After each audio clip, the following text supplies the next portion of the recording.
मैत्रेय मुनि विदुर जी से कहते हैं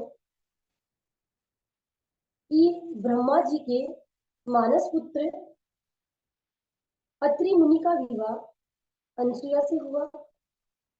और जब ब्रह्मा जी ने उन्हें संतान उत्पन्न करने की आज्ञा दी तो ऋक्ष नामक कुल पर्वत पर बैठ के तपस्या की। और उस तपस्या से प्रश्न होकर त्रिदेव ने उन्हें दर्शन दिए, ब्रह्मा विष्णु महेश ने। और अत्रि मुनि ने उनको प्रणाम किया और कहने लगे, एको मये भगवान विबुध प्रधानश्च क्षितिकृति कथम नव्यम्। कि हे प्रभु, मैंने पुत्र प्राप्ति की इच्छा के लिए एक परमेश्वर का ध्यान किया, तो आप में से वह कौन है? तब भगवान नारायण कहते हैं कि हे मुनि, वह हम तीनों हैं। मैं नारायण पालन करता, ब्रह्मा जी रचना करता और भगवान शंकर संहार करता। और तो कहते हैं कि ब्रह्मा जी के अंश से चंद्रमा की प्राप्ति हुई और विष्णु भगवान के अंश से योग विद्या व दत्तात्रेय की प्राप्ति हुई और शंकर भगवान के अंश से दुर्वासा ऋषि की प्राप्ति हुई। और स्वयंभू मनु की सबसे छोटी पुत्री प्रसूति का विवाह दक्ष प्रजापति से हुआ, जिनसे 16 कन्याएं हुई। 13 कन्याओं का विवाह धर्म से किया, एक का अग्नि से किया, एक का पितरों से। और सबसे छोटी पुत्री सती महारानी का विवाह भगवान शंकर से किया। और धर्म की पत्नी मूर्ति देवी से नरनारायण भगवान का जन्म हुआ। बोलिए नरनारायण भगवान की जय। और इस प्रकार सबके कुल की वृद्धि हुई, परंतु भगवान शंकर के कुल की वृद्धि नहीं हुई, क्योंकि दक्ष प्रजापति ने भगवान शंकर का सभा में बहुत घोर अपमान किया, जिससे सती महारानी ने युवावस्था में ही अपनी देह का त्याग कर दिया। विदुर जी मैत्रेय मुनि से पूछते हैं कि हे मुनिवर, भगवान शंकर तो शीलवानों में सबसे श्रेष्ठ है और दक्ष प्रजापति भी अपनी पुत्री से बड़ा स्नेह करते, तो फिर किस कारण उन्होंने भगवान शंकर से द्वेष किया?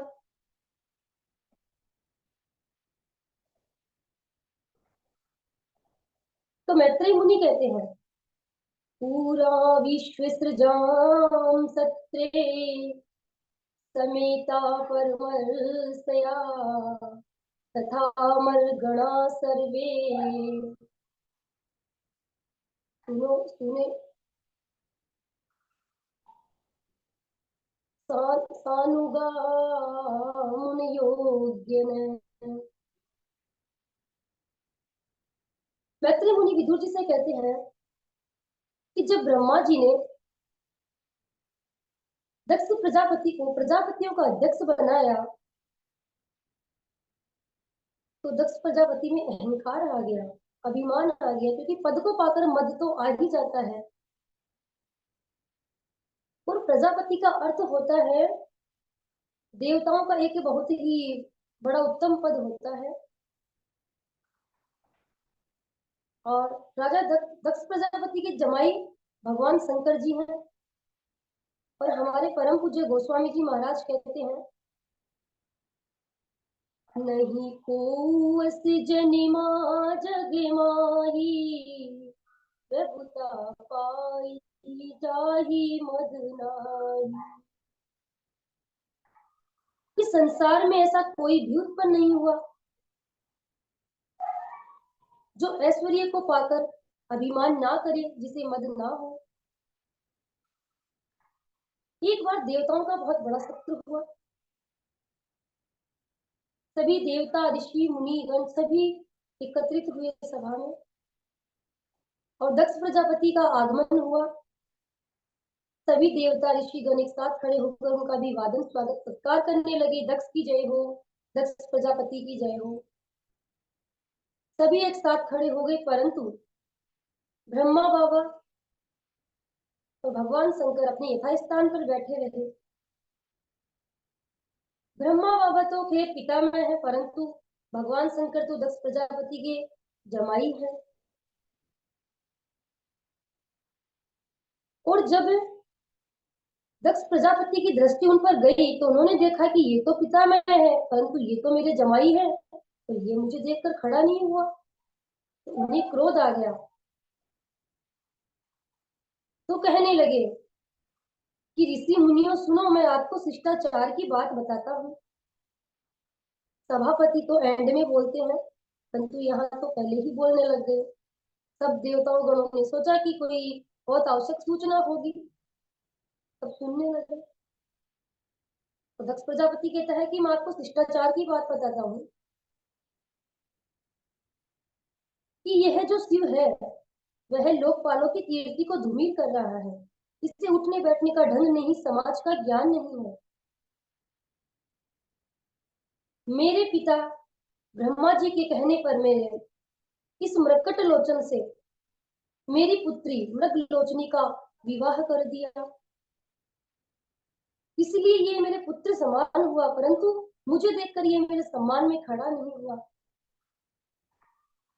ये शमशान घाट में रहने वाला और भूत प्रेतों के साथ पागलों के समान नंग धड़ंग भटकता रहता है, चिता की भस्म लगाता है, नरमुंडों की माला पहनता है, और इनका नाम तो शिव है, परंतु ये पूरे के पूरे अशिव है, अमंगल है। दक्ष प्रजापति ने बहुत अपमान किया भगवान शंकर का, और जब कोई जवाब नहीं मिला तो उनका क्रोध और बढ़ गया और दक्ष प्रजापति ने भगवान शंकर को श्राप दे दिया कि आज से इन्हें किसी भी यज्ञ में स्थान नहीं दिया जाएगा। और जब इस प्रकार दक्ष प्रजापति ने भगवान शंकर का अपमान किया, उन्हें श्राप दिया, तो भगवान शंकर के गण नंदीश्वर ने देखा तो कहने लगे कि मेरे स्वामी का इतना अपमान। नंदीश्वर कहने लगे कि दक्ष, तुम कब से बकरे के समान मैं करे जा रहे हो, इसलिए मैं तुम्हें श्राप देता हूँ कि तुम्हारा सर बकरे का बन जाए और तुम्हारा अनुमोदन करने वाले ये ब्राह्मण अपनी आजीविका के लिए तपस्या विद्या सभी को ग्रहण करने वाले हो, सर्व भक्ति बन जाएंगे।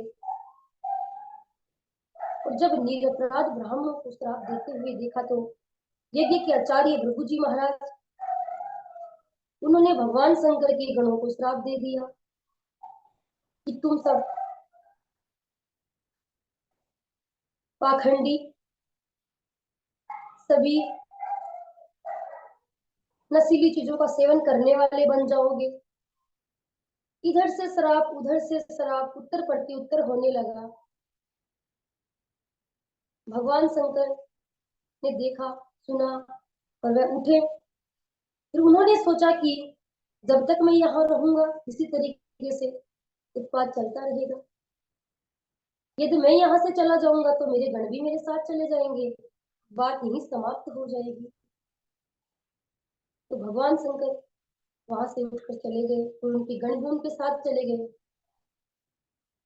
और इसी में साधुता है कि कोई बात हो जाए जीवन में कहीं तो उस बात को हमें वहीं छोड़ देना चाहिए, बांध कर नहीं रखना चाहिए।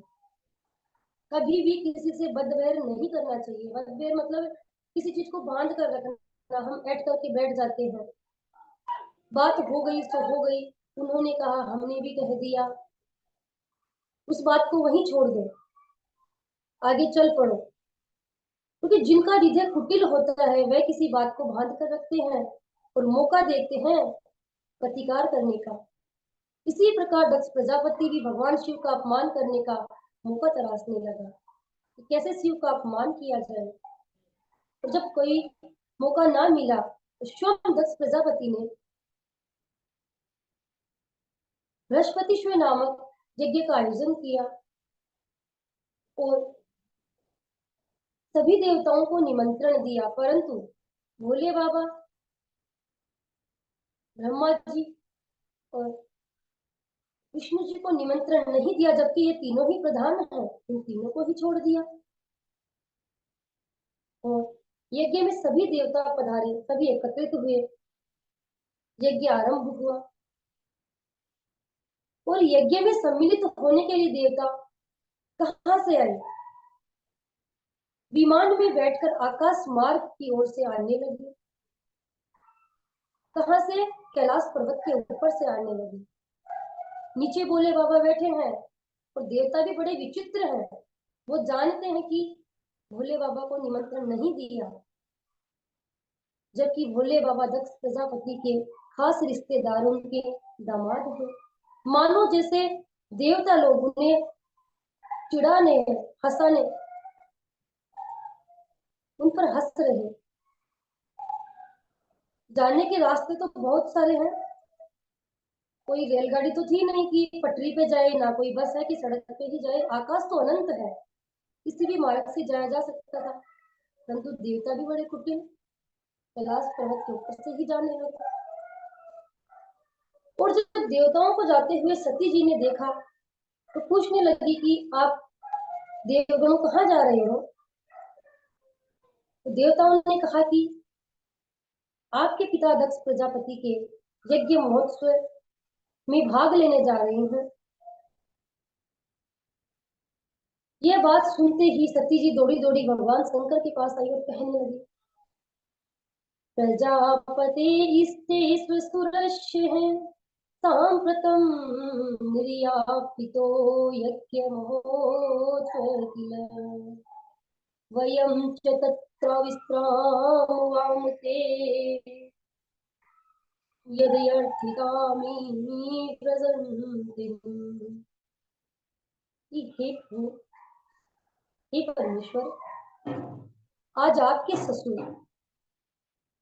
दक्ष प्रजापति के यहाँ यज्ञ महोत्सव रखा गया है और हमें भी वहां जाना चाहिए। भगवान ने कहा कि हमें निमंत्रण नहीं आया। सती जी कहने लगी, अनाहुता अप्याविहन्ति सोहदम् भर्तुर्गुरुर्देहम् ततश्चैकेतनम्।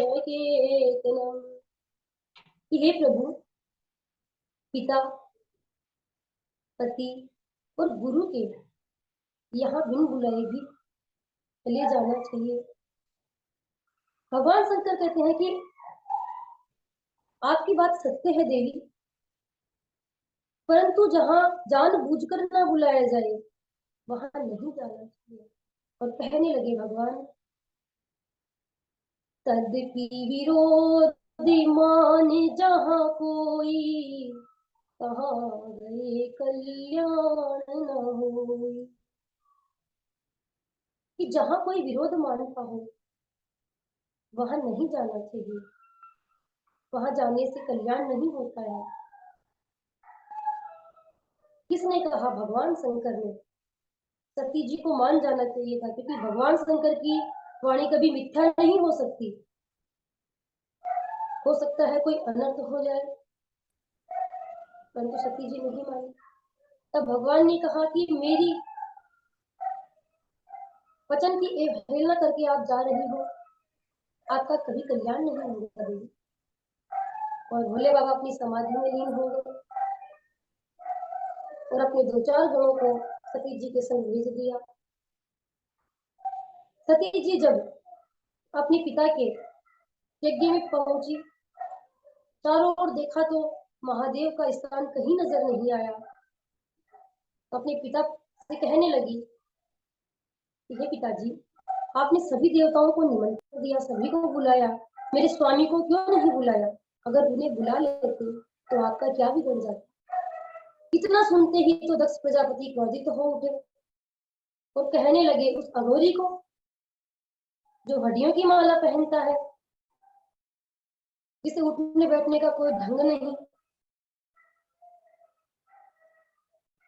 उसे मेरे यज्ञ में बुला लेता तो मेरा यज्ञ अपवित्र हो जाता। और तुम क्यों चली आई? तुम्हें किसने बुलाया? अब तो सती जी बहुत दुखी हुई। किसी ने भी आदर नहीं किया, क्योंकि अनाहूत आई थी ना, इसीलिए। प्रेम से मिली तो केवल उनकी माता जी, बेटी को बड़े ही प्रेम से हृदय से लगा लिया, और बहनें भी खूब हंस हंस के मिली।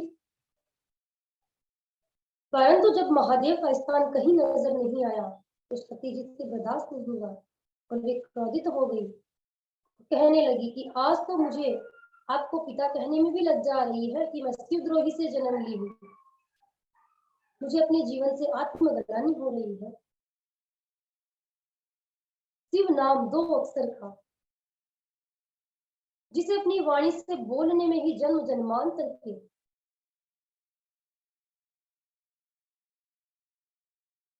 पाप तत्क्षण नष्ट हो जाते हैं, आपने ऐसे शिव का अपमान किया, उनसे द्वेष किया। इसलिए मैं आपसे इस उत्पन्न शरीर को यही त्याग दूंगी, क्योंकि लोग मुझे दाक्षायणी कहते हैं, दक्ष की पुत्री कह के बुलाते हैं, और शिवद्रोही की पुत्री कहलाना मुझे स्वीकार नहीं है। इसीलिए आपसे उत्पन्न इस शरीर को मैं यही त्याग दूंगी। और इस प्रकार सती जी ने भगवान शंकर का स्मरण कर योग बल के द्वारा अपने देह का त्याग कर दिया। बोलिए सती महारानी की जय। और जब इस प्रकार शिव गणों ने देखा, तो वे यज्ञ में विध्वंस करने लगे।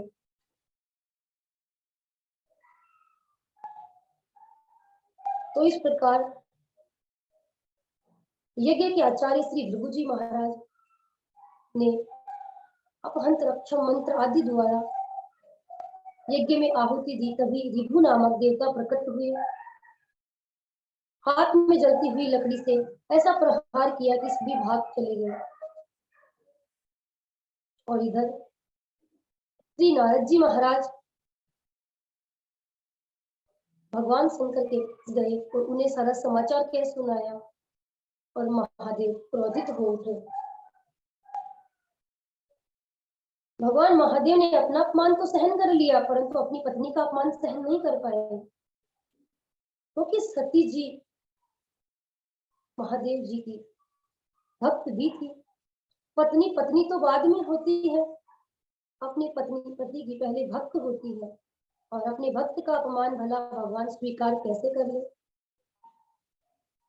तो महादेव को क्रोध आया, और क्रोध में अपनी जटा उखाड़कर पृथ्वी पर पटक दी, जिसमें से वीरभद्र नामक पुरुष प्रकट हुए, जिनका बलशाली शरीर, विशाल दाढ़ी, हाथ में त्रिशूल लिए हुए और सूर्य के समान चमकते हुए त्रिनेत्र थे। तो भगवान महादेव को प्रणाम किया और कहने लगे, किम करोमि प्रभु, मैं आपकी क्या सेवा करूं प्रभु, आज्ञा कीजिए। वीरभद्र के इस प्रकार कहने पर भगवान शंकर ने, महादेव ने कहा, दक्षम सा यज्ञम जहि, कि जाओ दक्ष प्रजापति को यज्ञ सहित नष्ट कर दो। और इस प्रकार वीरभद्र भगवान शंकर को प्रणाम कर उनकी आज्ञा पाकर शिव गुणों को लेकर चल दिए। और जैसे ही यज्ञशाला के सभी पहुंचे, तो आंधी आने लगी, पृथ्वी कंपन करने लगी, क्योंकि जो भूत प्रेतों का शरीर होता है ये वायु प्रधान होता है। जब ये चलते हैं तो आंधी तूफान आने लग जाते हैं। इस प्रकार देखा तो यज्ञशाला के देवता आपस में कानाफूसी करने लगे कि आंधी आ गई, आंधी आ रही है। तो उनमें से किसी एक ने कहा कि नहीं, गैया जंगल से आ रही है। दूसरे ने कहा, गाय तो रोज आती जाती है, गोधूली वेला भी रोज होती है, लेकिन इतनी धूल तो कभी नहीं होती। किसी अन्य ने कहा कि डकैती पड़ रही है, डकैत भाग रहे हैं। बोले नहीं नहीं, डकैतों का जमाना तो गया, क्योंकि कठोर शासक प्राचीन वीर का राज्य है, ऐसा तो हो नहीं सकता। देवता लोग आपस में कल्पना कर ही रहे थे कि शिवगणों ने यज्ञशाला को घेर लिया। जब देवताओं ने इस प्रकार देखा तो वे घबरा गए और बोले, भागो भागो। वीरभद्र ने कहा, पकड़ लो, कोई भाग ना पाए। किसने किसको पकड़ा? मैत्रेय जी महाराज कहते हैं कि यज्ञ के जो आचार्य श्री भृगु जी महाराज, उनको मणिमान ने पकड़ लिया। यज्ञ के जो जजमान दक्ष प्रजापति, उन्हें वीरभद्र ने पकड़ लिया। और पूषा नाम के जो देवता, उन्हें चंडीस ने पकड़ लिया। और भग नाम के जो देवता है, उन्हें नंदीश्वर ने पकड़ लिया और सबकी पिटाई की। यज्ञ के आचार्य श्री भृगु जी महाराज की दाढ़ी मूछ नोच ली और उखाड़ कर फेंक दी। और पूषा नाम के जो देवता दांत दिखाकर हंस रहे थे। चंडीस ने कहा, तुम्हारे दांत तो बहुत सुंदर हैं, इसलिए मैं आज तुम्हें वेदांती कर देता हूँ। एक मुस्टिका का प्रहार किया, सारी बत्ती सी बाहर आ गई। और भग नाम के जो देवता, वो आंखों के इशारे चला रहे थे। तो नंदीश्वर ने कहा, बहुत आंखें चमचमा रही हो, इसलिए मैं तुम्हारी आंखें फोड़ देता हूँ। उनकी दोनों आंखें फोड़ दी। और वीरभद्र ने दक्ष प्रजापति को तलवार की प्रहार से उनकी गर्दन काटनी चाहिए, पर जरा भी नहीं कटी। वीरभद्र ने सोचा, अब क्या किया जाए, ये तो ऐसे मरने वाले नहीं है। तो वीरभद्र ने एक हाथ से उनके सर को पकड़ा और दूसरे हाथ से उनके धड़ को पकड़ लिया। और जिस प्रकार मूली के पत्तों को ऐंठ कर तोड़ दिया जाता है, ठीक उसी प्रकार दक्ष प्रजापति की मुंडी को मरोड़ कर तोड़ दिया और यज्ञ में स्वाहा कर दिया। और पूरे हवन कुंड में आग लगा दी और कैलाश पर्वत की ओर चले गए। सभी देवता रोते बिलखते हुए ब्रह्मा जी के पास पहुंचे और कहने लगे कि हमारी सहायता कीजिए, हमारी रक्षा कीजिए। ब्रह्मा बाबा कहने लगे कि आपने भगवान शंकर का अपमान किया, इसका भुगतान तो भुगतना ही पड़ेगा। और कहने लगे, जब शिव नहीं गए तो नारायण नहीं गए, और जब नारायण नहीं गए मैं भी नहीं गया, और जब त्रिदेव नहीं गए तो तुम क्यों गए? तो देवता लोग कहने लगे, हम क्षमा चाहते हैं, हमें माफ कीजिए और हमारी रक्षा कीजिए। इस प्रकार ब्रह्मा बाबा सभी देवताओं को लेकर भगवान शंकर के पास कैलाश पहुंचे। सभी देवताओं ने उनसे क्षमा याचना की।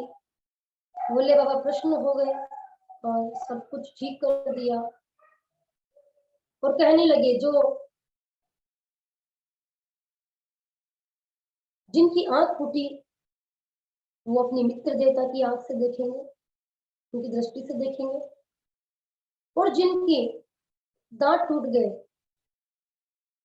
अब वे कठोर वस्तु तो खा नहीं सकते, इसलिए कोमल वस्तु ही खाएं। और बकरे की जो दाढ़ी मूछ है भृगु ऋषि को लगा दी जाए। तो देवता लोग कहने लगे कि यज्ञ को पूर्ण कीजिए। तो बोलिए कि यजमान को बुलाया जाए। तो कहा कि यजमान का धड़ तो हवन कुंड से बाहर है और सर यज्ञ में स्वाहा कर दिया। भोले बाबा को कहा यज्ञ पूर्ण करो। तो भोले बाबा ने कहा, हम यज्ञ पूर्ण क्यों करें जब हमें भाग नहीं दिया गया? तो देवताओं ने कहा कि हे भगवान, अब से जो भी भाग होगा वे आपका ही होगा। तो इस प्रकार भगवान शंकर ने कहा कि बकरे की दाढ़ी मूछ भृगु जी को लगा दी जाए और बकरे का सर प्रजापति को लगा दिया जाए। और इस प्रकार दक्ष प्रजापति पुनर्जीवित हो गए और भगवान शंकर के चरणों में गिर पड़े और क्षमा याचना की और स्तुति करने लगे।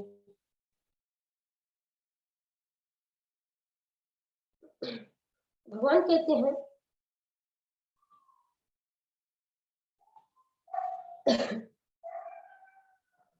त्रियाणामेति भावनां यो न पश्यति विविधां सर्वभूतात्मना ब्रह्मं स शान्तिमधिगच्छति। कि जो हम तीनों में सम्मान भाव रखता है वो शांति को प्राप्त करता है। इस प्रकार भगवान नारायण प्रसन्न हो गए और सती जी ने पुनर्जन्म लिया, हिमाचल की पुत्री बनकर प्रकट हुई और फिर से भगवान शंकर को अपने वर के रूप में प्राप्त कर लिया। बोलिए देवादिदेव महादेव की जय, श्रीमद् भागवत महापुराण की जय, बोले ठाकुर जी महाराज की जय, सती महारानी की जय। एक छोटा सा मेरा भजन है जो भोले बाबा के चरणों में समर्पित है। शिव समान दाता नहीं, विपत निवारण हार, लज्जा मुरी राखियो शिवनंदिरे असवार। बम बोले बम बोले बम बोले बोले बोले बम बोले बम बोले बम बोले। ओम नमः शिवाय बोलो, ओम नमः शिवाय, ओम नमः शिवाय बोलो, ओम नमः शिवाय। शिव को जीवन सौंप दिया, शिव को जीवन सौंप दिया, अब चिंता नहीं है काल की, चिंता नहीं है काल की। भोले बाबा मेरे हैं, मैं बेटी हूँ महाकाल की। भोले बाबा मेरे हैं, मैं बेटी हूँ महाकाल की। बम बोले बम बोले बम बोले बोले बोले बम बोले बम बोले बम बोले। ओम नमः शिवाय बोलो, ओम नमः शिवाय। तन मन धन अर्पित किया, तन मन धन अर्पित किया, माँ गोरा के लाल को, माँ गोरा के लाल को। थाम लिया है महादेव ने मेरे नन्हे हाथों को। जपती हूँ मैं निस दिन माला, जपती हूँ मैं निस दिन माला, मृत्युंजय मुंडमाल की, मृत्युंजय मुंडमाल की। भोले बाबा मेरे हैं, बेटी हूँ महाकाल की। भोले बाबा मेरे हैं, बेटी हूँ महाकाल की। ओम नमः शिवाय बोलो, ओम नमः शिवाय, ओम नमः शिवाय बोलो, ओम नमः शिवाय। कंठ में मेरे नीलकंठ को, कंठ में मेरे नीलकंठ को नाद सुनाई देता है, नाद सुनाई देता है। हर धड़कन में महादेव तेरा नाम सुनाई देता है, हर धड़कन में महादेव तेरा नाम सुनाई देता है। तन पे भस्म रमाई और, तन पे भस्म रमाई और, धक धक धूनी ज्वाला की, धक धक धूनी ज्वाला की। भोले बाबा मेरे हैं, बेटी हूँ महाकाल की। भोले बाबा मेरे हैं, बेटी हूँ महाकाल की। ओम नमः शिवाय बोलो, ओम नमः शिवाय, ओम नमः शिवाय बोलो, ओम नमः शिवाय। जग में किसकी प्यास बुझी है, ओ जग में किसकी प्यास बुझी है, जग तो जागा मेरा है, जग तो जागा सपना है। शिव चरणों में आई हूँ, शिव ही केवल अपना है। शिव चरणों में आई हूँ, शिव ही केवल अपना है। जय हो अवंतवासी, जय हो अवंतवासी। कालों की महाकाल की, कालों की महाकाल की। भोले बाबा मेरे हैं, बेटी हूँ महाकाल की। भोले बाबा मेरे हैं, बेटी हूँ महाकाल की। शिव को जीवन सौंप दिया, अब चिंता नहीं है काल की, चिंता नहीं है काल की। भोले बाबा मेरे हैं, बेटी हूँ महाकाल की, बेटी हूँ महाकाल की, बेटी हूँ महाकाल की। बोलिए कालों के काल महाकाल की जय। राधे राधे देवी। बहुत बढ़िया। अभी बहुत दिन बाद जुड़ना हुआ इनका, थोड़ा सा कुछ ऐसी परिस्थिति रहती है कि जुड़ नहीं पाती हैं, लेकिन मुसीबत और समस्याओं के बीच इनका जो लगन है भागवत जी से, वो बहुत अच्छे से जुड़ा हुआ है और बहुत परिश्रमी है। ठाकुर जी की आपके ऊपर कृपा बनी रहे नेहा जी, और जल्दी से भी सब कुछ बढ़िया हो, ठाकुर जी की कृपा विशेष रूप से आप पर हो, हम उनके चरणों में यही प्रार्थना करते हैं। आपने बहुत अच्छा भाव प्रस्तुत किया, बहुत अच्छी कथा सुनाया है, बहुत अच्छी तैयारी है और वाणी में बड़ी मधुरता है। भजन भी आपका बहुत अच्छा था। ठाकुर जी कृपा बनी रहे। जी गुरु जी, बहुत जितने धन्यवाद लोग आपका। जितने लोग हैं सभी बड़े प्रसन्न हैं, है ना, लिख रहे हैं सब, पढ़ रहे हैं, उनका जो भाव है।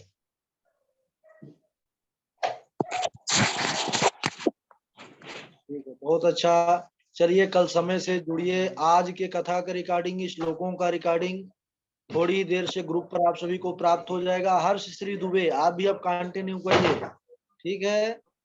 आवाज पहुंच जी रही गुरु है जी, हर्ष? राधे हाँ, राधे राधे। बहुत दिनों बाद जी आपका जुड़ना, कोई बात नहीं। अब ठाकुर जी कृपा से नेहा जी हैं, है ना, इनसे हेल्प लीजिए, और दोनों जन साथ जो है ना छात्रा जी अपना, जैसे हमारे सब भाई लोग मिल करके पढ़ते हैं, वैसे आप लोग भी मिल करके चर्चा करिए, है ना, और आपस में मिल करके पूरा एक रणनीति से पूरी तैयारी करिए, ठीक है।